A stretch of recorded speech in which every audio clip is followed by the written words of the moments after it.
Olá, muito bom dia para você. O Record News Rural de hoje está no ar. Fique com a gente. Olha, na terra do milho, em Minas Gerais, tem sabor que é patrimônio cultural e imaterial. Hoje você vai conhecer de perto a rotina do produtor de pamonhas mais tradicional do Alto Paranaíba. São 700 pamonhas por dia. O movimento por aqui é intenso. É pamonha quentinha o tempo todo. Na terra que tem o milho como a base da economia, a pamonha acabou virando muito mais que um alimento. É cultura, identidade e movimenta a economia, inclusive na geração de emprego. Mas como funciona o preparo da pamonha que conquistou a região? Vamos entrar agora na indústria, que começou como um negócio de família. Um sonho que surgiu com uma simples caixa de isopor à beira da rodovia. E hoje a empresa completa 30 anos de história. Depois de descarregar o caminhão, todas as espigas são separadas e selecionadas. Aqui começa o trabalho da equipe. Mãos hábeis, ritmo acelerado e muito cuidado. Um corte errado é uma espiga desperdiçada.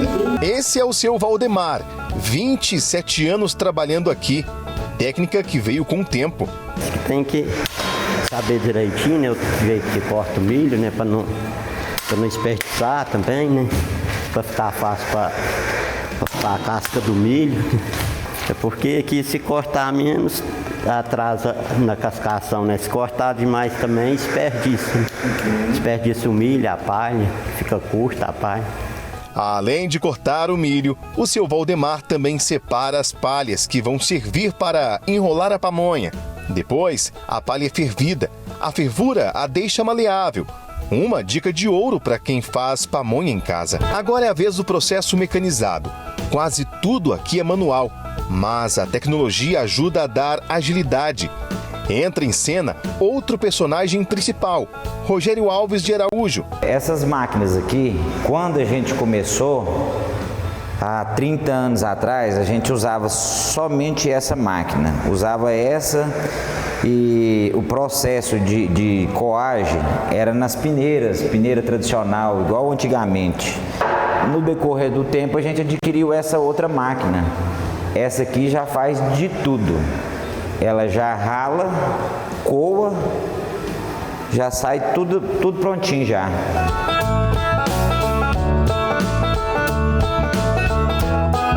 É aqui que a receita ganha sabor. Agora é hora de temperar a pamonha. E o Rogério mostra como cada sabor ganha identidade. A pamonha de doce sai mais ou menos uns 10 a 15% a mais que a pamonha de sal. Agora é hora de temperar a pamonha. Tem que ser tudo pesado, com tudo amor, carinho. Aqui todos os dias que você passar aqui, o sabor vai ser a mesma coisa, porque é tudo balanceado. Aí mistura muito bem misturadinho para açúcar, os temperos ficar tudo homogêneo. O cozimento era feito nesses fogão com caldeirão. Aí para tirar era muito trabalhoso. Você usava uma colher, tinha que ficar lá pendurado, lá em cima, lá tomando vapor. Hoje não, hoje é bem mais prático. Hoje a gente cozinha a vapor, tem a grade para colocar as pamonhas e tem o muquezinho para tirar elas também. Então o processo nesse sentido aí melhorou muito. O que se vê aqui na fábrica é um processo de industrialização ainda que moderno, mas que parece que segue aquele padrão antigo, né? Manual. Né? Por que isso tem que acontecer? A gente inovou em algumas partes de máquina, porque é a máquina que a gente hoje rala, então assim é a máquina mais moderna. Agora o restante, que é a casca, a corta do pezinho do milho, a tiragem do cabelo, isso é tudo artesanal, vamos dizer assim, tudo é um passo a passo na mão mesmo, uma coisa bem artesanal. Então, para uma boa pamonha não tem como ser tudo na máquina. Não tem como ser tudo na máquina. Aqui nada se perde. O bagaço do sabugo alimenta as caldeiras. As palhas que sobram vão para os animais. A lenha é de eucalipto legalizado. Outra coisa, a gente complementa mais ou menos 30% da queima, a gente economiza queimando o sabugo. Então a gente gasta menos lenha e aproveita um produto que a gente tem. O sucesso é tanto que a pamonha virou um símbolo da cidade. Movimenta a economia, gera empreendedores e traz gente de toda a região. Essa aí já é costume, comprar pamonha aqui todas as vezes. Toda vez que está viajando? Toda vez que vai viajar, a pamonha tem que levar para a família, né, para os filhos. Você é de Patos? Não, eu sou de São Gotardo. Aí, quando vem em Patos... pamonha é certeza. Dá para ver que não sobrou nada aqui, hein? Sobrou nada. Uma delícia.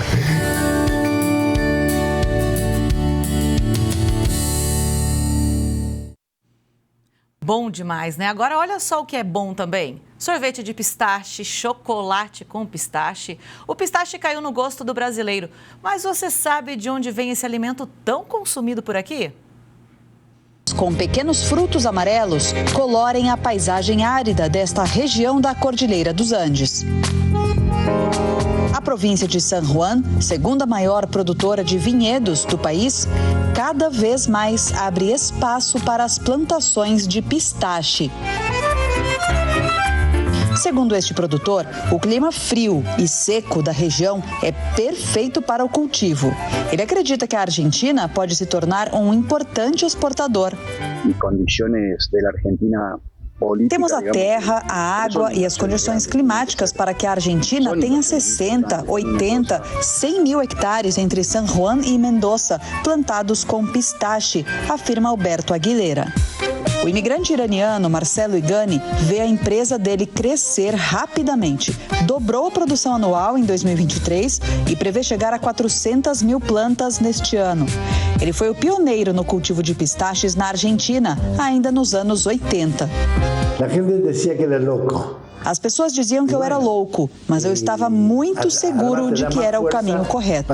Um caminho corretíssimo. Na terra famosa pelos vinhos, fazendeiros seguem o exemplo de Igani e substituem seus vinhedos por plantações de pistache, amêndoas e nozes. E aqui no Brasil, em um ano, o preço do açaí ficou 37% mais caro lá no Pará.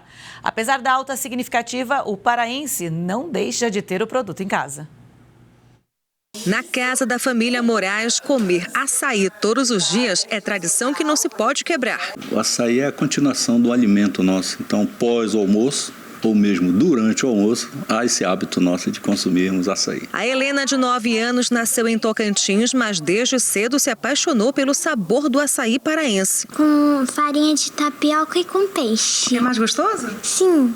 Não abre mão? Não. A família dela costumava comprar quase 3 litros por dia, mas com preços cada vez mais caros, foi necessário fazer algumas adequações. Hoje a gente está fazendo pela metade, 1,5 litro. Mas não falta o nosso petróleo na mesa, né? O período de entre-safra, o aumento dos custos de produção e de logística, além da demanda aquecida do mercado interno e também de fora do país, estão entre os principais motivos para o preço estar tão salgado. A variação é o seguinte, quando está mais barato, a gente vende barato. E quando começa a entre-safra e aumentar o preço, a gente vende mais um pouco mais caro. Uma alternativa para evitar a escalada dos preços seria investir ainda mais na capacitação do pequeno produtor. Fortalecimento necessário da agricultura, da organização das famílias em cooperativas, da melhora do performance desse produto e desse preço pode fazer com que o mercado de açaí, não só fora do Brasil, mas também do paraense para o resto do mundo, se amplie. Mesmo com as demandas interna e externa mais lentas, a restrição na oferta do café deve continuar influenciando nas cotações do grão este ano. Os dados são do CPEA.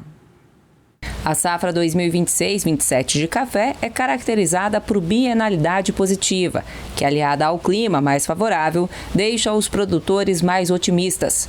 As primeiras projeções divulgadas por consultorias indicam uma produção superior a 70 milhões de sacas, refletindo tanto a recuperação do arábica quanto o bom desempenho do robusta. Mas 2026 ainda deve ser marcado por oscilação nos valores.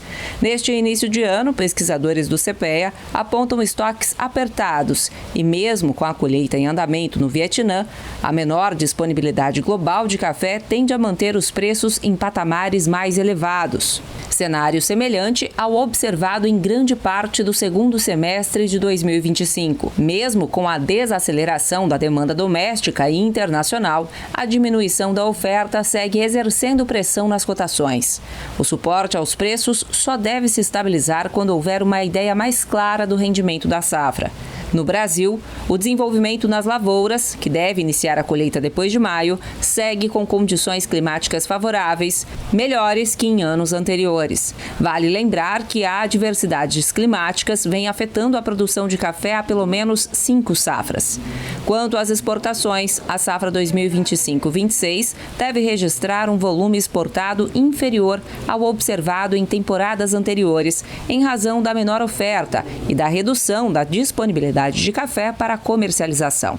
Em receita, no entanto, os números seguem em alta.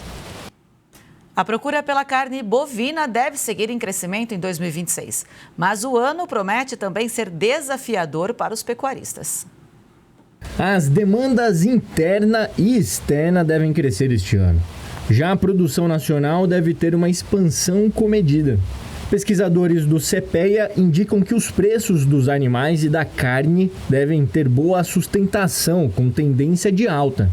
No contexto global, as projeções são de diminuição de oferta de carne e, por consequência, os preços devem ser fortalecidos. A pecuária brasileira se tornou a maior do mundo em 2025 e superou a produção norte-americana, segundo o Departamento de Agricultura dos Estados Unidos. Pesquisadores do CPEA indicam um crescimento da demanda tanto no mercado interno quanto para exportação. Cenário fortalecido pela dificuldade de outros grandes produtores recuperarem as ofertas a curto prazo. O dólar acima dos R$5 ajuda a manter a competitividade da carne brasileira e tende a sustentar as exportações. Na parte da produção, o pecuarista pode enfrentar dificuldade para encontrar animais de qualidade para a reposição do plantel. E este ano também o Brasil deve abastecer 60% da demanda mundial de soja. Estados Unidos e Argentina, importantes produtores de soja, devem ter redução na disponibilidade do grão, o que vai diminuir a oferta global. Com isso e a projeção de mais uma safra recorde, o Brasil deve ser o responsável por abastecer cerca de 60% da demanda mundial. Os preços externos e as negociações para embarques nos portos brasileiros no primeiro semestre de 2026 já indicam sinais de recuperação. A valorização no mercado internacional está atrelada também ao acordo comercial entre a China e os Estados Unidos. O governo asiático se comprometeu a intensificar as importações de soja norte-americana entre 2026 e 2028. Mesmo assim, a expectativa é que a demanda chinesa pela soja brasileira continue elevada. Vale destacar que a evolução da taxa de câmbio continuará a ser um fator-chave na formação dos preços internos. No cenário internacional, o dólar tende a ser pressionado pela redução da taxa básica de juros nos Estados Unidos, após o Federal Reserve cortar os juros em 0,25 ponto percentual para o intervalo entre 3,5% e 3,75% ao ano. De acordo com os pesquisadores do CPEA, no entanto, a competitividade da Argentina pode limitar a recuperação dos preços no Brasil e nos Estados Unidos. As exportações do país vizinho podem ser impulsionadas depois do anúncio de novas reduções das retenções, com a alíquota sobre o grão recuando de 26% para 24%, enquanto as tarifas sobre o farelo e o óleo passaram de 24,5% para 22,5%. As mudanças climáticas cada vez mais intensas dificultam prever exatamente como serão as estações do ano em 2026. Apesar disso, a Defesa Civil já trabalha com algumas probabilidades.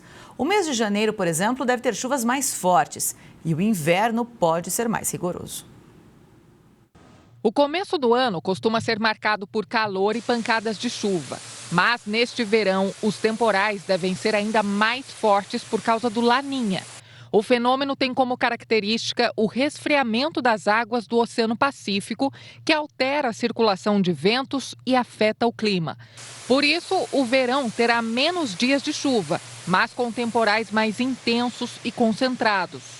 Poucos episódios de chuva que a gente tem chuva muito volumosa, muito forte, que é onde ocorre as consequências, né, os desastres gerados por conta da chuva. Os efeitos do Laninha no Brasil começaram em setembro e vão atingir o ápice em janeiro. O Laninha não vai durar muito, deve perder força entre fevereiro e março. Em abril, o país começa a passar por uma fase mais neutra de transição. E a partir da metade de 2026, a previsão é de um inverno mais rigoroso em relação aos últimos anos. As massas de ar frio que estão mais no sul, em vez de elas ficarem bloqueadas lá no sul do país, elas conseguem avançar por todo o território paulista, por toda a região sul e região sudeste, então aí a gente começa a sentir um pouco mais do frio. Apesar das previsões, este especialista diz que a emissão de gases de efeito estufa, a partir do uso de combustíveis fósseis, intensifica as mudanças climáticas. Isso deixa o futuro cada vez mais incerto. Que a incerteza climática aumentou, porque o que era o clima há 2, 3 ou 4 décadas atrás já teve mudanças muito significativas, o que aumenta a imprevisibilidade climática e, com isso, também aumenta os seus impactos na economia brasileira, porque fica muito mais difícil prever, por exemplo, períodos de safra, e isso afeta toda a agropecuária brasileira. Então vamos ver agora como fica a previsão do tempo para todo o país nesta terça-feira.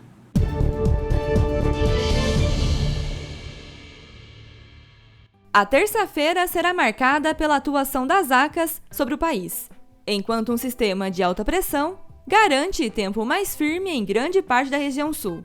As pancadas de chuva e os temporais continuam no sudeste, centro-oeste, norte e áreas do nordeste, além do calor e tempo abafado em várias regiões.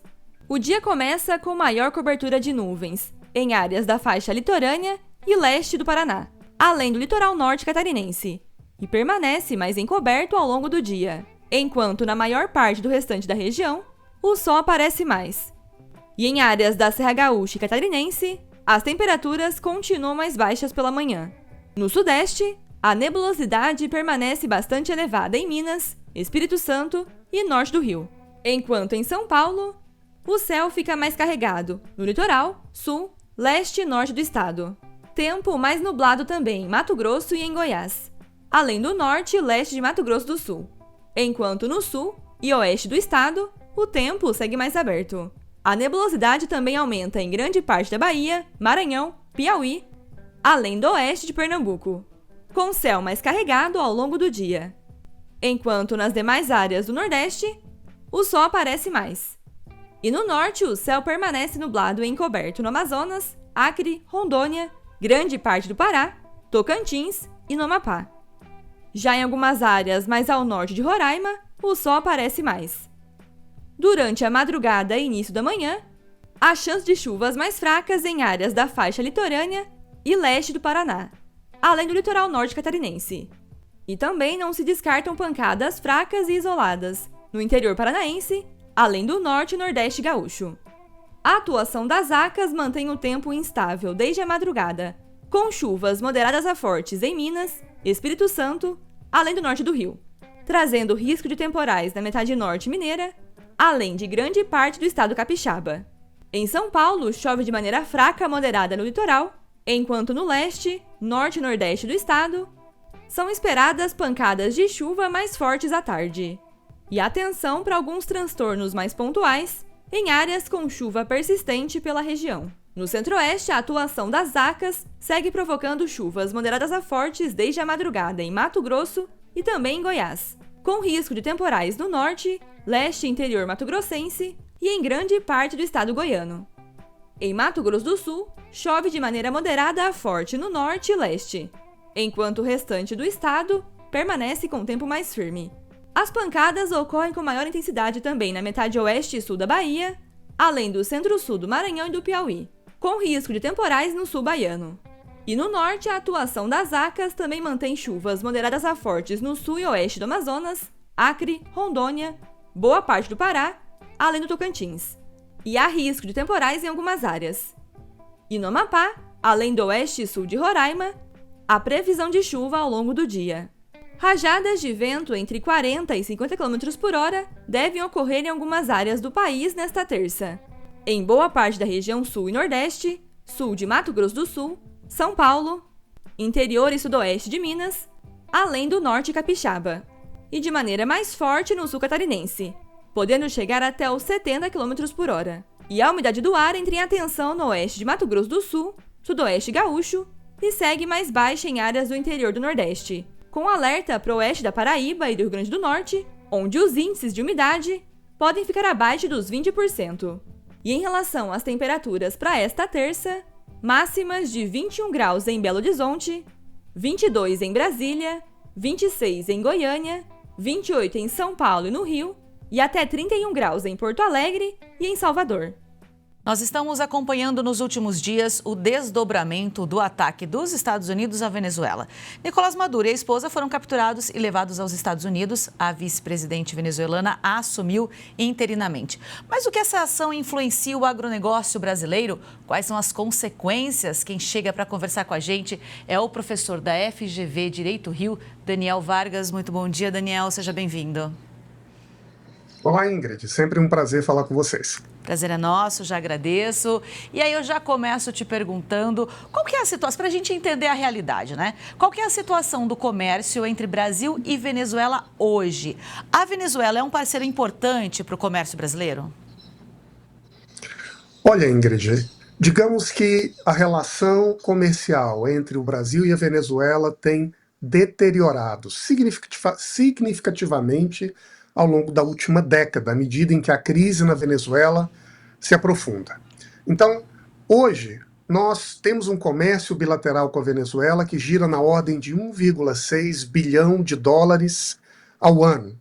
O Brasil exporta em torno de 1,2 bi e importa da Venezuela 0,4 bilhões ao ano. Então, quando nós olhamos o que isso representa no total das exportações brasileiras, a Venezuela responde por 0,4% daquilo que nós exportamos. É menos de 1/3 do que nós, por exemplo, vendemos para a Colômbia. O que significa que, na prática, embora nós tenhamos uma relação de vizinhança muito abrangente, com uma fronteira longa, o comércio entre os dois países hoje é relativamente estreito. E ao longo dos anos ele se deteriorou, porque não foi sempre assim. Em 2014, por exemplo, nós tínhamos com a Venezuela um comércio muito mais significativo. Exportávamos algo em torno de 4,5, 4,7 bilhões de dólares ao ano. O agronegócio em particular tinha na Venezuela, há 10 anos, o nosso quarto principal destino.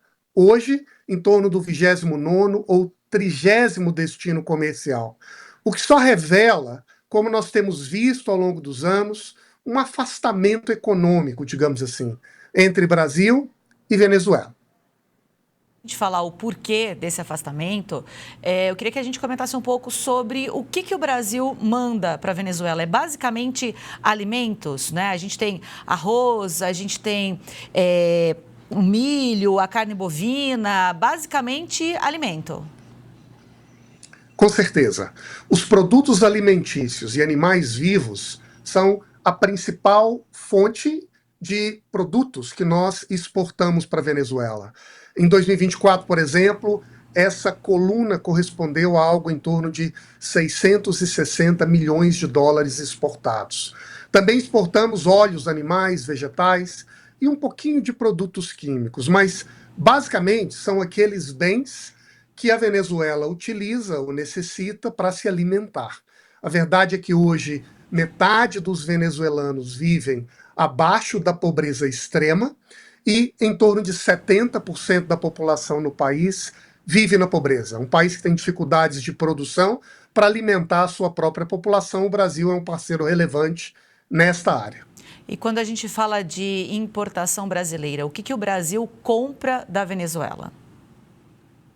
Bom, basicamente, as principais categorias de produtos importados são produtos químicos, como, por exemplo, fertilizantes, em particular a ureia, e combustíveis. É claro que sempre quando a gente fala, em particular, dos fertilizantes no agro, isso logo liga um sinal de alerta ou de preocupação. Afinal de contas, o Brasil é um grande importador de fertilizantes, usa muitos desses insumos para a nossa produção de alimentos, e isso gera um sinal de preocupação. Só que, mesmo sendo o principal produto importado da Venezuela, a verdade é que esta quantidade de fertilizantes que a Venezuela vende para o Brasil é uma fração muito pequena daquilo que nós compramos do planeta. E, na verdade, os nossos principais parceiros e os principais mercados são China, Rússia, agora a Ucrânia em crise, Canadá, e a participação da Venezuela é muito pequena. Não é que não seja completamente irrelevante, ou melhor, ela continua tendo o seu peso, mas no agregado o impacto deve ser muito pequeno nas compras brasileiras desse produto ao longo dos próximos anos. Bom, agora sim, né? Você comentou que a relação do comércio entre os dois países teve uma mudança significativa ao longo da última década, né? O que aconteceu? Bom, eu acho que há aqui uma combinação de fatores. O principal deles foi uma deterioração política e econômica na Venezuela, que está ligado, de um lado, ou mais imediatamente, à imposição de sanções, que foi tolhendo a capacidade do país de produzir, de vender, e à medida em que tem uma capacidade produtiva reduzida, também reduz a sua participação no comércio internacional. Ao mesmo tempo, a gente assistiu no país uma fragilização econômica contínua, que está associada ao regime político, é inevitável falar disso. Nós vemos que é um país cada vez mais dependente, basicamente, de um único setor, petróleo, e, sobretudo, de uma única empresa, PDVSA. Mas, à medida em que o país também aposta suas fichas, ou aumenta a sua dependência na produção e exportação de petróleo, que, na verdade, despencou também na própria economia venezuelana, o país também se torna cada vez menos capaz de produzir tudo mais o que necessita para sua própria sobrevivência. E nessa relação, ou nessa dinâmica, a participação dialógica que o comércio permite com o Brasil foi também sofrendo. E ao longo do tempo fomos cada vez vendendo menos, houve uma queda significativa em valores absolutos daquilo que exportamos para a Venezuela e também comprando menos do próprio país. Bom, a gente tem falado e ouvido muito falar sobre o petróleo venezuelano, né? A crise na Venezuela, ela pode ter quais consequências para o Brasil? Como, por exemplo, quando a gente fala do preço do petróleo e da energia, quando a gente fala dos impactos sobre a moeda, o câmbio, né, se essa crise se alastrar, ou então o impacto ainda sobre o pagamento da Venezuela, da dívida que a Venezuela tem do Brasil. Como é que ficam essas questões? Bom, ótimos pontos, Ingrid. Primeiro, o petróleo. Nós sabemos que todas as commodities, e o petróleo e o setor de energia em particular, são muito sensíveis a crises, a dinâmicas comerciais no planeta. Não deve ser diferente agora. A gente já tem percebido sinalizações de mudança no preço no petróleo no mercado internacional. Mas com o tempo esse mercado vai se ajustando. E o fato é que hoje a Venezuela, embora seja o país com a maior reserva de petróleo do mundo, responde por menos de 1% da produção global de petróleo. Para se ter uma comparação, os Estados Unidos são o principal produtor, 13% do mundo. A Arábia Saudita, 10% do mundo. Veja só, o Brasil, entre 3% e 4% da produção mundial de petróleo. E a Venezuela, menos de 1%. O que significa que, ao longo do tempo, o peso dessa crise, hoje na Venezuela, no balanço geral do comércio de petróleo no mundo, não deve ser muito alto, até porque o país já vem sofrendo com embargos e restrições ao longo dos últimos anos e basicamente tinha um parceiro comercial que comprava a maior parte do seu petróleo, que era a China. Com o câmbio, nós também sabemos que crises internacionais imediatamente são sentidas pelas moedas e nesses momentos, moedas de países emergentes tendem a se desvalorizar. Isso pode acontecer com o real. Num primeiro momento, e por um lado, pode até parecer um benefício, afinal de contas, somos exportadores. Se o real se desvaloriza, a gente recebe mais por aquilo que manda para o exterior. Por outro lado, o preço dos insumos são cotados em dólar, os nossos fertilizantes são importados, algumas das nossas fontes de energia são importadas, as máquinas são importadas, tudo isso tende a encarecer no Brasil. Por fim, pagamentos e dívidas. A gente sabe que ao longo dos últimos anos, a Venezuela acumulou com o Brasil uma dívida de em torno de 10 a 12 bilhões, são frutos de investimentos patrocinados sobretudo pelo BNDES em empresas brasileiras ou estrangeiras em obras de infraestrutura na Venezuela. A Venezuela tem sido considerada, ao longo dos últimos anos, um país que não é exatamente um bom pagador. Com essa crise se alastrando, o mais provável é que a Venezuela não consiga arcar com essa dívida com o Brasil nos próximos meses ou anos, e o mais provável é que haja alguma renegociação em algum momento. Vale dizer que a relação do Brasil com a Venezuela tem se distanciado um pouco nos últimos anos. Inclusive, o Brasil não reconheceu a eleição, né, de Maduro, uma eleição aí muito falada, muito questionada. E, ao mesmo tempo, o Brasil tem uma fronteira de 2.000 quilômetros com a Venezuela. Por isso, muitos imigrantes venezuelanos também chegando no país ao longo dos últimos anos. Como é que fica essa relação? Sem dúvida, Ingrid, esse talvez seja um dos temas mais sensíveis para nós. Economicamente, nessa relação comercial, a crise venezuelana, de certo modo, reduziu a nossa vulnerabilidade ou expectativa de crescer no comércio com esse país. Mas no aspecto social, a relação do Brasil com a Venezuela, ela já é muito real e muito preocupante. Isso porque, à medida em que a crise venezuelana se alastrou, os venezuelanos partiram para uma espécie de diáspora. Mais de 1 milhão de pessoas migraram para a Colômbia e nós temos no Brasil dados que são variáveis, mas entre 200 e 400 mil venezuelanos aqui. Hoje, os venezuelanos são o principal grupo de estrangeiros que vivem no Brasil, superando os portugueses. Uma grande parte deles cruzam a fronteira de Roraima. Alguns utilizam dos abrigos, inclusive patrocinados pela ONU, localizados em Boa Vista, e a partir daí são redistribuídos ou tentam encontrar algum local para viver no Brasil. Ainda assim, a maior parte dos venezuelanos estão em Roraima, estão no Amazonas e a partir daí em outros estados.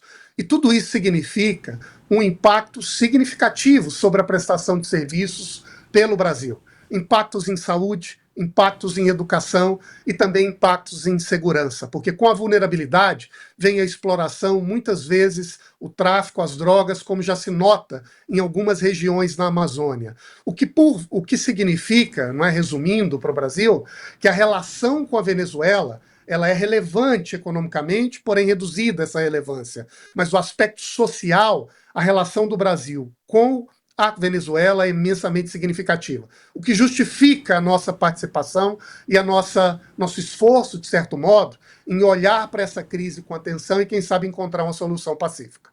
Professor, vamos colocar mais um elemento nessa conversa, a China, que é o principal parceiro comercial tanto da Venezuela como do Brasil. Quando a gente fala de agronegócio, com China nesse contexto, Brasil, Venezuela, o que a gente pode dizer sobre essa relação? Olha, Ingrid, eu acho que o grande sinal de alerta que o evento na Venezuela coloca para nós é geopolítico. E de que maneira os Estados Unidos estão dispostos a aceitar a presença no continente latino-americano de governos, de ideologias e de parcerias que eles não consideram seguros para a sua segurança nacional. Nós já percebemos com o caso de Maduro que países que abrigam narcotraficantes estão imediatamente ameaçados. Também percebemos, como aconteceu em países da América Central, que relações de parceria estratégica com a China em setores considerados sensíveis, e o setor energético e o setor alimentar, são elencados pelos Estados Unidos como temas de segurança nacional, também estarão agora sob um escrutínio delicado da política americana. Na prática, o que significa, a grande pergunta é qual será o espaço para a América Latina aprofundar os seus canais de comércio com a Ásia e, sobretudo, com a China. A China foi eleita pelos Estados Unidos o principal adversário geopolítico, com relações cada vez mais tensas, e há uma espécie de divisão de áreas de influência e de comércio do mundo entre os Estados Unidos e a China. Os Estados Unidos elegeram o Ocidente como a sua zona de influência, mas a América Latina tem uma particularidade.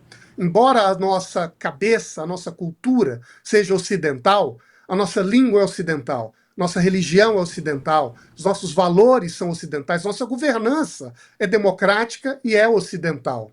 A nossa economia, no entanto, nosso comércio, as nossas relações de investimento, de produção, de venda, são em grande medida orientais.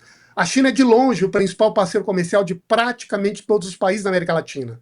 Como seremos capazes de conciliar esse espírito ocidental que nos caracteriza com o comércio e um corpo oriental cada vez mais forte é a grande questão que esse evento na Venezuela coloca diante de nós. Isso vai depender da forma como os Estados Unidos se posicionarão e como o continente, o mundo, por sua vez, também vai agir diante dessas tensões cada vez mais perigosas no mundo. É isso, e a gente segue atento a tudo que acontece, a todos os desdobramentos e também repercutindo em todos os setores, assim como no agronegócio brasileiro. Professor, muitíssimo obrigado pela sua participação mais uma vez. Eu que agradeço, sempre um prazer. Obrigada. E assim, essa edição do Record News Rural de hoje vai terminando. Muitíssimo obrigada pela sua companhia e audiência. Até amanhã.